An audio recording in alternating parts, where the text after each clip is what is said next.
Саламатсыздар ма, құрметті оқушылар? Бүгін біздер бірінші бөлім географиялық зерттеулер әдістері бөлімімен танысуды әрмен қарай жалғастырамыз. Бүгінгі сабағымыздың тақырыбы географиялық тәжірибелер. Барлықтарымыз дәптерлерімізді ашып, бүгінгі сабақ тақырыбын жазып алайық.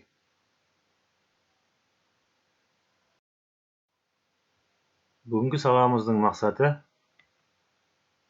географиялық нысандардың қасиеттерін тәжірибелік жолмен анықтау.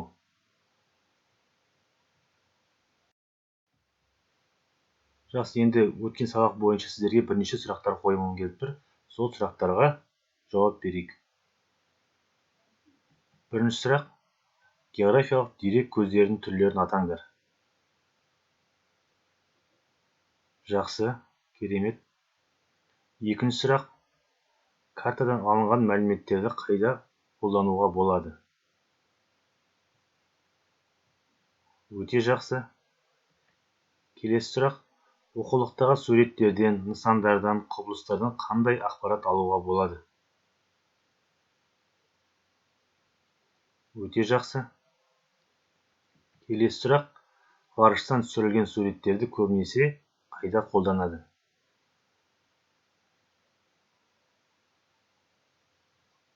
Өте жақсы оқушылар, сіздер үй тапсырмасына жақсылап дайындалып келген екенсіздер. Енді бүгінгі сабағымызды әрмен қарай жалғастырайық. Яғни географиялық тәжірибелер. Сонымен тәжірибе географиялық білімнің көзі болып саналады.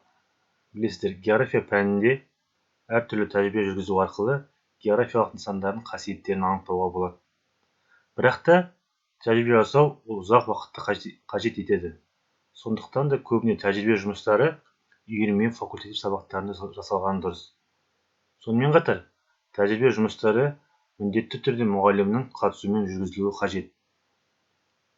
Яғни барлық тәжірибе жұмыстары қатаң түрде мұғалімнің қадағалауында болуы қажет. Енді қазір сіздер де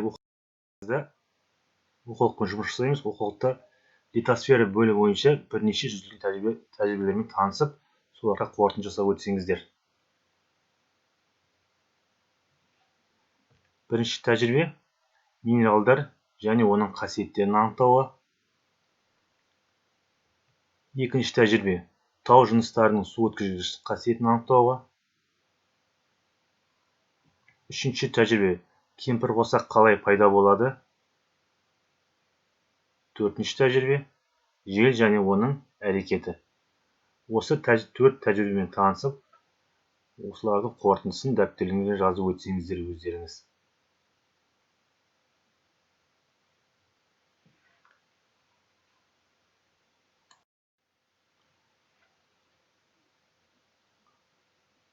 Жақсы оқушылар, бұл тәжірибемен танысып өтсек, енді қорытындыларын атап өтсеңіздер. Сонымен, бірінші тәжірибе минералдар және оның қасиеттері деген тәжірибеден қандай қорытынды шығарасыздар? Жақсы, өте жақсы. Келесі тәжірибе бойынша тау жыныстарының су өткізгіш қасиеті нені дәлелдейді? Осы сұраққа жауап берсеңіздер. Керемет жауап, жақсы, рахмет. Үшінші тәжірибеде сонымен кемпірқосақ қалай пайда болатын болып тұр?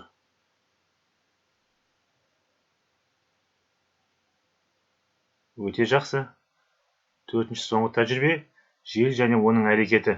Желдің қандай әрекетін, қандай қорытынды шығарасыздар жел әрекетінен?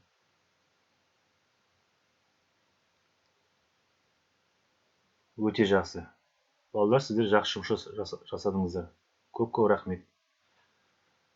Жақсы, келесі әрмен қарай жалғастырайық. Келесі енді ауа райын бақылау оқу жұмысының ерекше формасы. Енді күнделікті үй жағдайында біздер негізгі зерттеу жұмысын ауа райына бақылау жұмысын жүргізуімізге болады. Ол үшін бізге арнайы ауа райын бақылайтын құралдармен таныса білуіміз керек. Ең алғашқы ауа райын бақылау үшін қажетті құрал бұл термометр. Яғни бұл ауа температурасын өлшеуге арналған аспап. Келесі бізге ауа райын бақылауға қажетті құрал бұл барометр. Атмосферлық қысымды өлшеуге арналған құрал. Келесі аспап бізге қажет флюгер. Яғни желдің жылдамдығы мен бағытын анықтайтын аспап. Бұл құралдардың барлығын дәптерлерімізге мұқият жазып аламыз. Жақсы оқушылар, біздер ауа райын бақылауға арналған құралдармен танысып өттік. Енді ауа райын бақылау негізінен барлығы да табиғи ортада жүреді. Яғни біз күнделікті ауа райынан қажетті мәліметтерді осы құралдар арқылы бақылап жазып отыруымыз керек. Бұл үшін бізге не керек? Бұл үшін біз арнайы ауа райы күнтізбесін жасап алуымыз керек. Барлықтарымыз дәптерлерімізге мына ауа райы күнтізбесін сызып аламыз. Бұнда не көрсетіледі? Күні, сол күндегі температурасы, ауа қысымы, жел, бұлттану көрсеткіші және қосымша мәліметтер көрсетіледі. Енді ауа райының бақылау үшін ең бірінші бізге керегі үй жағдайында термометр керек. Термометрді терезенің сыртқы жақтауына солтүстікке қаратып терезеге қыстырып қоямыз. Енді барометр, үй жағдайында барометр жоқ болса, мектепте география кабинетіне алып барометрмен ауа қысымын өлшеуге болады. Енді ең қиын табу, флюгер табу қиын, сондықтан да желдің жылдамдығы туралы қосымша мәліметтерден радиодан, теледидардан, интернеттен алуға болады. Ал бұлттану дәрежесін, бұлттану көрсеткішін қосымша қарапайым көзбен бақылап бұлттану дәрежесін анықтауымызға болады. Ауа райында қосымша басқа да мәліметтер болса, оны қосымша мәліметтер бөлігіне толтырамыз. Ауа райы күнтізбесін сызып алсақ, сіздер енді бір апта бойы ауа райына бақылау күнделігін толтырасыздар. Осы күнделікті. Яғни жаңа айтқан құралдар бойынша бір апта бойы температураны, ауа қысымын, жел, бұлттану көрсеткішін анықтап, осы күнтізбеге толтырып отырамыз. Яғни өздерімізше ауа райының қасиеттерін зерттейміз. Түсінікті ме оқушылар? Жақсы. Жақсы оқушылар, сонымен біздер бүгін географиялық нысандардың тәжірибе жасау арқылы қасиеттерін анықтау деген тақырыппен танысып өттік. Яғни география пәнінде де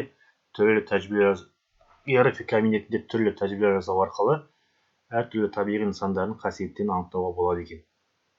Бірақ та ол өте күрделі жұмыс, ұзақ уақыт алатын. Енді бүгінгі сабақ туралы өздеріңіздің ойларыңызды білдіріп өтсеңіздер, бүгін барлығы түсінікті болса, жақсы смайлик белгісін, тақырыптарды түсінбедім десеңіздер, смайликті, бұл тақырып туралы сұрақтарым бар дегендеріңіз болса, сұрақ белгісі бар смайликті белгілеп өтсеңіздер.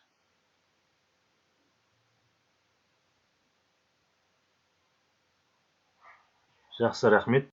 Үйге тапсырма, жаңа айтып өттім, ауа райы күнтізбесін кестесін толтырамыз. Бір апта бойы ауа райын бақылап, кестеге түсіріп, сол кестені толтырып, бір аптадан кейін сабағымызға алып келеміз. Жақсы, осымен бүгінгі сабағымыз аяқталды. Оқушылар, сау болыңыздар.